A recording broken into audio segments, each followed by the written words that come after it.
Welcome back. इस वक्त एक बड़ी खबर आपको बता दें, हरियाणा में वाड्रा जमीन सौदे की जांच के लिए बनाई गई जस्टिस एसएन ढींगरा कमेटी ने हरियाणा सरकार को अपनी रिपोर्ट सौंप दी है। जस्टिस ढींगरा ने कहा है कि 182 पन्नों की रिपोर्ट 2 हिस्सों में है, जिसके एक हिस्से में साक्ष्य दिए गए हैं।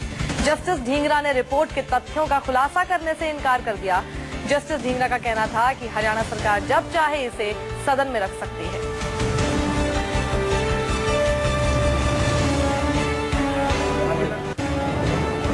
एक भाग में फाइंडिंग है, दूसरे भाग में उस फाइंडिंग के साक्ष्य हैं। रिपोर्ट के कंटेंट्स के बारे में मैं अभी आपसे बात नहीं कर सकता, क्योंकि कानूनन रिपोर्ट जो है वो सरकार की संपत्ति है। रिपोर्ट अगर इरेगुलरिटीज नहीं होती तो मैं सिर्फ एक सेंटेंस की रिपोर्ट देता कि इसमें कोई इरेगुलरिटी नहीं। So that means how many pages? मेरी रिपोर्ट में 182 पेज हैं, तो बिना मिले 182 पेज लिखने के लिए मेरे पास कोई कारण नहीं था। हमारे संवाददाता संजीव त्रिवेदी हमारे साथ है। संजीव, हालांकि पूरी तरह से तो उन्होंने स्पष्ट रूप से नहीं कहा, लेकिन इशारों में ये बात जरूर सामने आ गई है कि अनियमितताएं हैं, इर्रेगुलरिटीज हैं, तभी 182 पेज की रिपोर्ट है ये।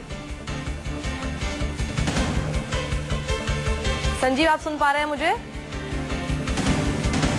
जी, तो अभी हमने आपको थोड़ी देर पहले सुनाया जस्टिस ढींगरा ने हालांकि साफ साफ नहीं कहा कि क्या कुछ है इस रिपोर्ट में। उन्होंने कहा एक हिस्से में इसके सभी जो फाइंडिंग्स हैं वो हैं और दूसरे हिस्से में उसके सबूत हैं। और उन्होंने लेकिन साफ तौर पर ना कहते हुए इशारों में ये बात जरूर कही कि अगर कोई इर्रेगुलरिटी नहीं होती तो मैं साफ साफ ये कह देता।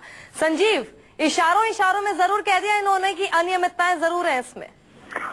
जी बिल्कुल, देखिए एक बात जो कही गई है जस्टिस ढींगरा के द्वारा कि अगर अनियमितताएं नहीं होती तो फिर एक पन्ने में मैं लिखकर दे देता कि अनियमितताएं नहीं बरती गई हैं। लेकिन 182 पेज अगर हमने रिपोर्ट लिखी है तो जाहिर है कि सरकार के साथ साथ प्राइवेट सिटीजन्स के द्वारा भी इन प्लॉट अलॉटमेंट्स में अनियमितताएं बरती गई हैं।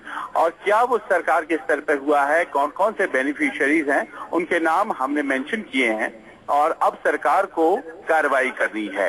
कुल मिलाकर के अपनी बात को उन्होंने रख दिया है सामने, लेकिन ये प्ले आउट कैसे करता है और इसके राजनीतिक संदर्भ क्या होंगे आने वाले दिनों में, देखने वाली बात ये होगी। जी बिल्कुल, क्योंकि स्कैम जब हुआ था तो अलग सीएम थे और अब अलग हैं, तो फिर ऐसे में देखना होगा कि क्या कुछ निकल कर आता है जब सदन के पटल पर रखा जाता है इस